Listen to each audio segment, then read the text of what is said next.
Saludos cordiales. Antes de comenzar con la presentación del trabajo, quisiera agradecer ampliamente al comité organizador del Congreso Internacional de Investigación e Innovación por la oportunidad y el espacio para poderles presentarles este trabajo, cuyo título es Aplicación de microscopía electrónica de barrido para la evaluación microestructural y de eficacia de telas para cubrebocas en el contexto de la pandemia de COVID-19. Los autores son la doctora Stephanie Cortés Camargo, el doctor Pedro Estanislao Acuña Ávila y una servidora, doctora Angélica Jiménez Rosales. Vaya, pues todo esto es un tema muy relevante. El virus SARS-CoV-2 ha infectado ya a millones de personas. Actualmente ha causado más de 350 millones de casos. Cerca de 6 millones de personas han fallecido en todo el mundo. Y el virus y toda la pandemia ha causado estragos en los sistemas sanitarios, obviamente, pero también en actividades empresariales, de movilidad, de ocio y turismo. Ahora, gracias a los avances biotecnológicos, ya tenemos vacunas con alta eficiencia de protección ante cuadros graves de COVID-19, pero sabemos que las vacunas no evitan al 100% que nosotros podamos propagar el virus o que nos defienda de nuevas variedades del virus. Con relación al virus, sabemos que es un virus respiratorio, que es decir, que se transmite fácilmente por el aire. Una persona al estornudar, toser, incluso al hablar en voz alta o cantar, si la persona está infectada puede expulsar una gran cantidad de partículas infecciosas, compuesta por gotas mucosalivares de una amplia gama de tamaños y que pueden viajar fácilmente por el aire. Aquí algunos datos. Estas partículas mucosalivares pueden viajar por el aire hasta 2 metros, pueden alcanzar velocidades de 4.5 metros por segundo, pueden diseminarse en un área de 20 centímetros cuadrados en aproximadamente un cuarto de segundo.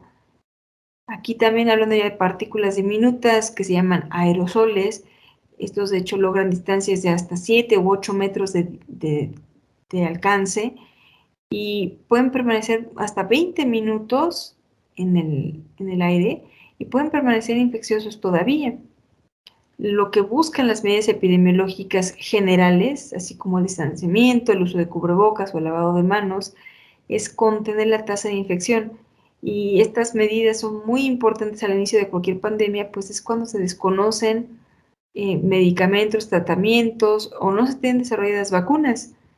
Sin embargo, la medida de distanciamiento social en países como el nuestro no resulta viable a mediano o largo plazo, ya que pues una gran parte de la población se gana la vida con el trabajo diario y por lo tanto el uso de cubrebocas toma vital importancia en nuestra actualidad, pues es una estrategia que si se aplica correctamente reduce la tasa de infección y permite una economía activa, pues genera una barrera simple pero eficaz para que el usuario no disperse partículas mucosalivares a otras personas cercanas en caso de que esta persona se encuentre contagiada. Lamentablemente, el uso de cubrebocas no solo implica un gasto adicional a los bolsillos de las personas, sino que ha generado un incremento de residuos sólidos urbanos y que potencialmente son fuente de infección para otros seres humanos y mamíferos. Por ello, los cubrebocas de tela son una alternativa para reducir el consumo y la generación insostenible de basura. Además, en casos de escasez de suministro de material sanitario, alivian un poco la repercusión hacia aquellas áreas prioritarias que sí requieren de estas herramientas para funcionar. Y entonces en un contexto social los cubrebocas son una opción disponible ampliamente para el uso masivo en ambientes no clínicos.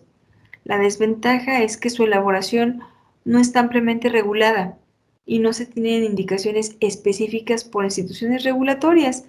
Tampoco se tienen metodologías establecidas para evaluar su eficiencia. Y pues adicionalmente, muchas veces los cubrebocas de tela comerciales y caseros pues tienden a no considerar ninguna recomendación durante su elaboración. Por ello, el objetivo de este trabajo es caracterizar, analizar y proponer algunas telas comunes que pueden usarse para cubrebocas de tela dentro de un entorno comunitario que son fácilmente disponibles, rentables y logran la contención de las gotas respiratorias del usuario. La metodología que seguimos pues está en dos pasos principalmente. Iniciamos con la prueba de contención de gotas que pretende detectar la cantidad de partículas visibles que fueron retenidas por el cubrebocas de tela.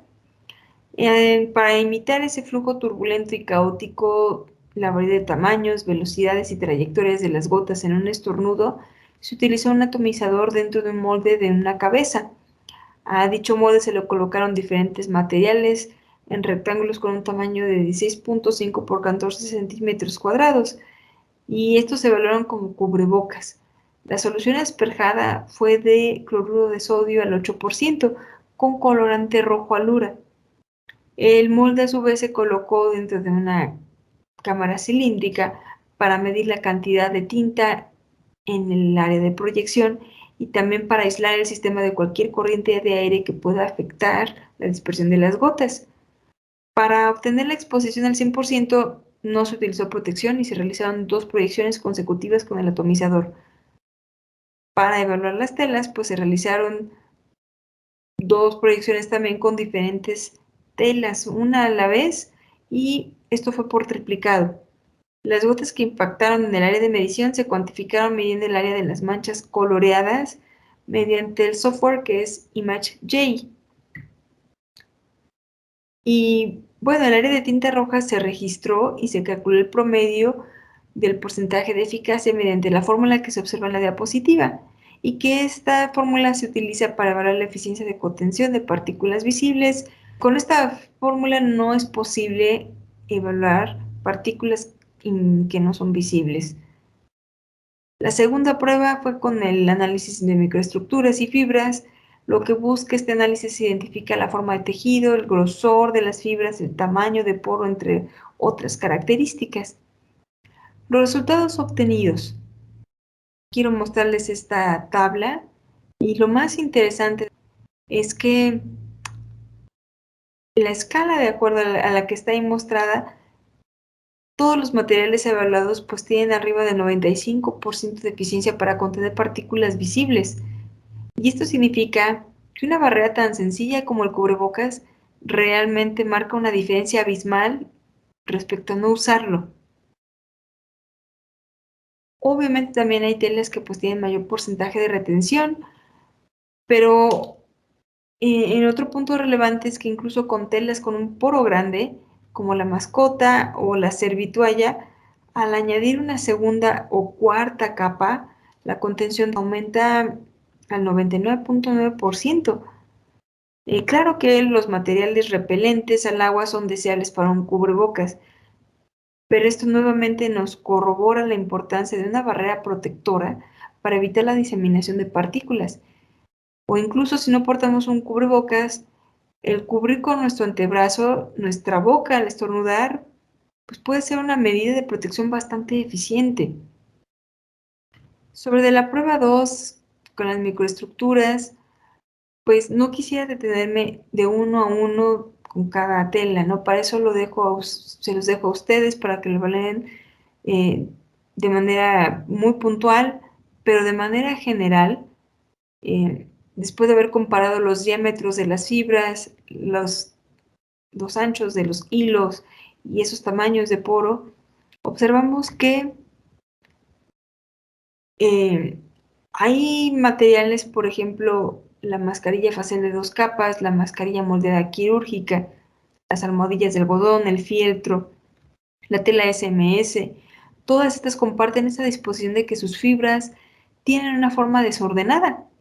Están en todas direcciones, no hay un tamaño de poro definido, y es evidente que el tamaño de poro es mayor al esperado de cualquier virus. Sin embargo, las múltiples capas al azar son las que aumentan la probabilidad de atrapar partículas muy pequeñas dentro de una red. Otra observación es que para el caso de las telas como tafeta y Timberland, que repelen fácilmente las gotas de agua, son telas que se observan muy densas. Están tejidas por fibras entrelazadas, muy ordenadas, muy apretadas, y reducen así el tamaño de los poros. Y por otro lado están fibras muy delgadas, ¿no? Fibras que conforman telas como la microfibra y requieren de mayor cantidad de fibras por cada hilo, y esto tiene un impacto muy importante en la superficie. pues todos estos hilos aumentan el área superficial y pueden interactuar con más partículas virales que aquellas telas con fibras más gruesas. Y bueno, otro punto adicional para el diseño de un cubrebocas pues es la composición, es decir, los tipos de telas que se van a utilizar para su elaboración. Aunque hay muchos factores que en sí nunca vamos a poder controlar en un estornudo, lo que sí podemos controlar es el portar un cubrebocas que sea cómodo, confiable, que pueda